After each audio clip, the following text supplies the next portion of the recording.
Daf Yomi, Tractate Zevachim, page 71a and b. This is a really short amud, one of these unusually short abudim. So it only has 17 words, which is interesting because 17 is 71 backwards and vice versa.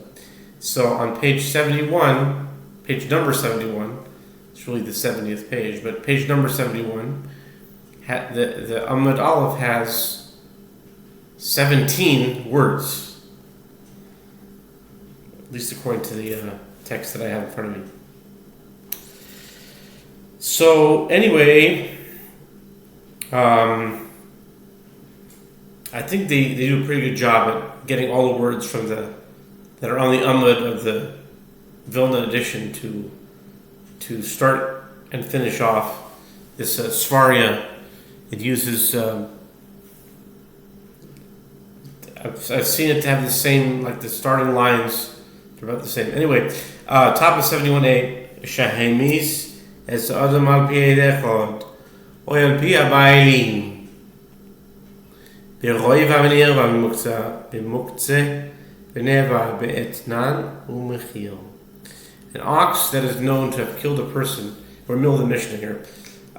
For the start, please see 70b. The new Mishnah. The Mishnah started on 70b. Right? You know what? We're so close to it, might as well just start on the bottom of 70b. I'll start the new Mishnah and I'll go on to the new Mishnah, the new Perek. Kol Zevachim she'etzar b'chadus u'meisas ha'masor b'shor niska filu achas b'ribo yemusu kulan yitaru b'shor nevda bo v'veho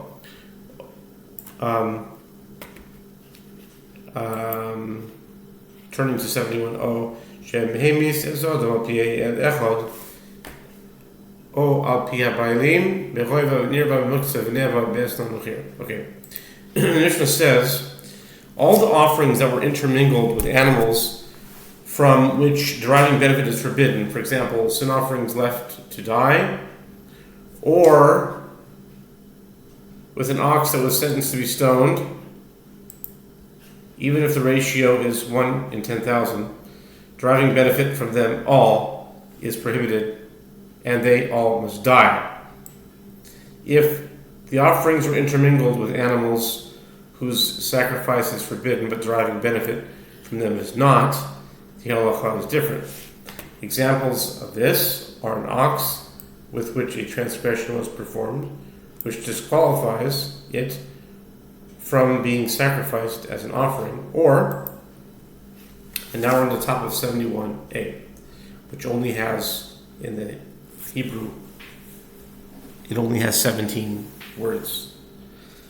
An ox that is known to have killed a person based on the testimony of one witness or based on the admission of the owner, had two witnesses testify, driving benefit from the ox would have been prohibited. Additional examples include when an offering is intermingled with an animal that copulated with a person, or an animal that was the object of bestiality, or with an animal that was set aside for idol worship, or one that was worshipped as a deity, or with an animal that was given as payment to a prostitute, or as the price of a dog.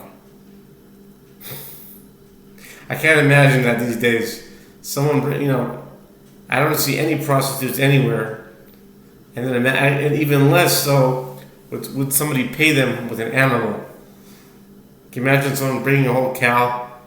It's not even. It's totally anachronistic. It's not even applicable to today. Just trying to imagine it. Anyway, as it was written, you shall not bring the payment of a harlot or the price of a dog into the house of the Lord your God. Deuteronomy 23:19. And now 71b. Bichilaim uvtrev uvyotzet doifen yiruad shiistavu v'yimachu v'yavin b'demei hayafe shebehen oiseh habin. Additional examples include an offering that was intermingled with an animal born of a mixture of diverse kinds, for example, the offspring of a ram and a goat, or with an animal with a wound that will cause it to die within 12 months, or with an animal born by cesarean section. In all these cases, the animals that are intermingled shall graze until they become unfit for sacrifice, and then they shall be sold. And from the money received in the sale, the owner shall bring another offering of the monetary value of the highest quality animal among them, of the same type of offering that the intermingled offering was. Temimi Yimachru Bachulin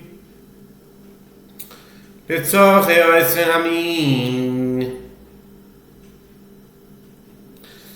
The Mishnah continues, if sacrificial animals are intermingled with unblemished non-sacred animals, which, if consecrated, are fit for sacrifice, the non-sacred animals shall be sold for the purpose of purchasing offerings of the same type as the offering with which they were intermingled. Chadashim b'chadashim min b'mino ze yikav l'shem mishehu.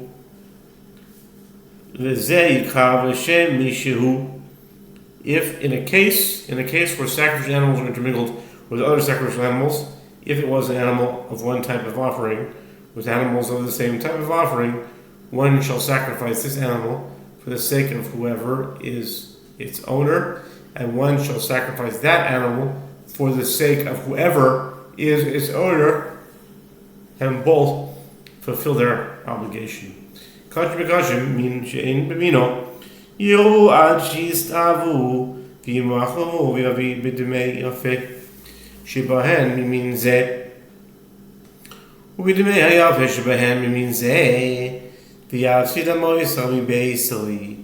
In a case where sacrificial animals were intermingled with other sacrificial animals, where an animal of one type of offering was intermingled with animals not of the same type of offering, for example, two rams, where one is designated as a burnt offering and one as a peace offering, they shall graze until they become unfit for sacrifice, and then they shall be sold. And from the money received in the sale, the owner shall bring another offering of the monetary value of the highest quality animal among them as this type of offering, and another offering of the monetary value of the highest quality animal among them as that type of offering. And he will lose the additional expense of purchasing two highest quality animals when he had sold only one highest quality animal from his own assets. Nisavu b'bichol v'masel yiru ad shistavu v'yechalu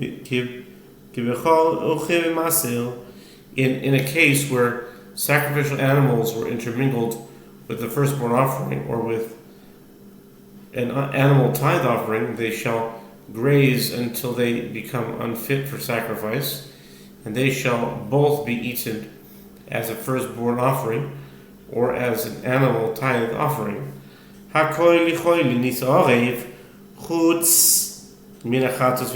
All offerings can become indistinguishably intermingled with each other except for a sin offering and a guilt offering, as the Gemara will explain. Okay. And the Gemara says, now we're at the Gemara. The Gemara says, "My afilu."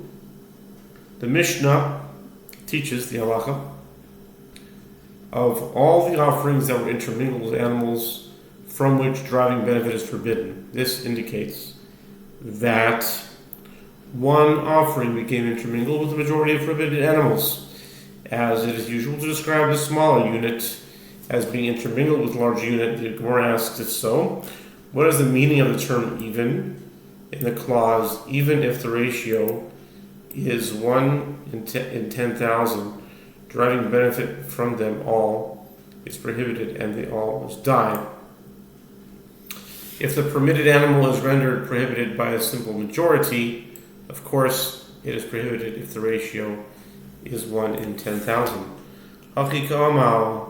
כל הזבחים שנתערבו בהן חטאי סמי סוי שו הניסקה לפילו אחד בריבו ימוסו כולם. The Gemara explains, this is what the Mishnah is saying. All the offerings in which were intermingled sin offerings left to die, or in which an ox that was sentenced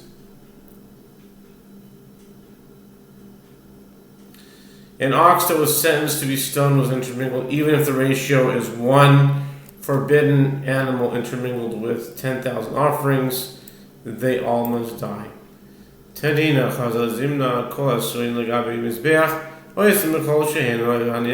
Gemara raises a difficulty. Why is this Mishnah necessary? We already learned this halacha on another occasion in a Mishnah in Tamura 28a with regard to all animals whose sacrifice on the altar is prohibited. If they are intermingled with animals whose sacrifice is permitted, they render the entire mixture prohibited in any amount, regardless of the ratio of permitted to prohibited animals. The Mishnah adds that these are the animals whose sacrifice is prohibited: an animal that actively copulated with a person and an animal that was the object of bestiality. The Mishnah proceeds to add other categories of animals to this list, including ones mentioned in the Mishnah here. In any event, the basic halacha of the Mishnah is also taught in Tractate Tamura. Amar Ravashi, Amrite Ishmaite Kamid Rav Shimi Yatzrichan Di Imay Hasan Avyamina Hanimidi Likvoya Avda Hidya Dimelo. Rav Ashi says, I said this halacha in the presence of Rav Shimi, and he explained to me that both Mishnayot are necessary, as each teaches a novelty not included in the other.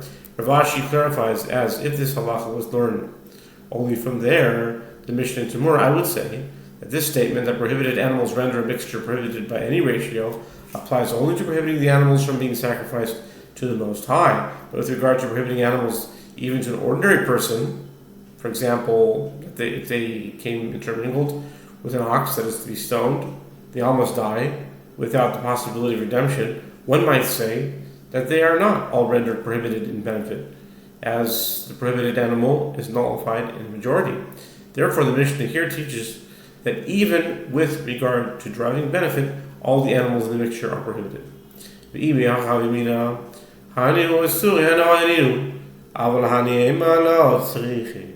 Rav Ashi continues, and if this halacha was learned only from here, I would say that it is only these categories that are mentioned in this Mishnah, meaning sin offerings that were condemned to die, or an ox that was sentenced to be stoned, that render a mixture prohibited in any ratio.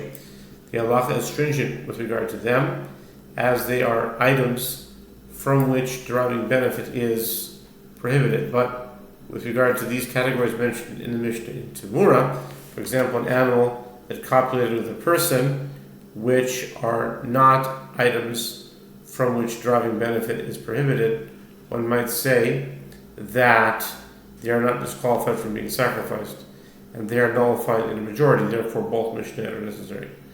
The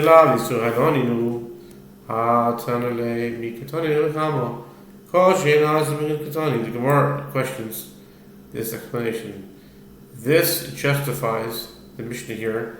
But concerning the halacha stated in Tamura, why did that Mishnah teach the halacha with regard to those animals that are not items from which deriving benefit is prohibited, such as the animal that copulated with a person?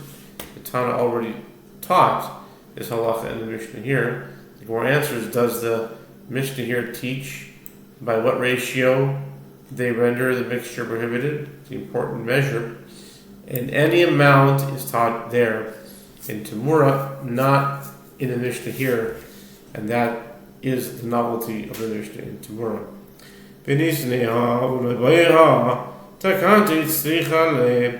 Gemara challenges, but if so, let the Tana teach that Mishnah in Tamura, and then he would not require this Mishnah here. Why teach the second clause of the Mishnah here? The Gemara explains it was necessary for the Tana to mention the remedy, meaning that the animals that are intermingled shall graze until they become unfit for sacrifice, and they shall be sold, and from the money received in the sale, the owner shall bring another offering of the monetary value of the highest quality animal among them as the same type of offering that the sacrificial animal was. This halacha is not stated in the Mishnah in Gemara. Tehedut nami tananei ve'elu asurin ve'oisrem bechol shehein yayin esafa v'yizare. The Gemara raises another difficulty. The halacha of the Mishnah that items from which deriving benefit is prohibited render a mixture prohibited in any amount, even to an ordinary person, as stated with regard to the sin offerings that were condemned to die, and an ox that was sentenced to be stoned, is also taught in a Mishnah, Avodah Zarah 74a. And these following items are themselves forbidden, and any amount of them renders other items with which they become mixed forbidden. Wine used for libation that become mixed with kosher wine, and objects of idol worship that were intermingled with permitted items.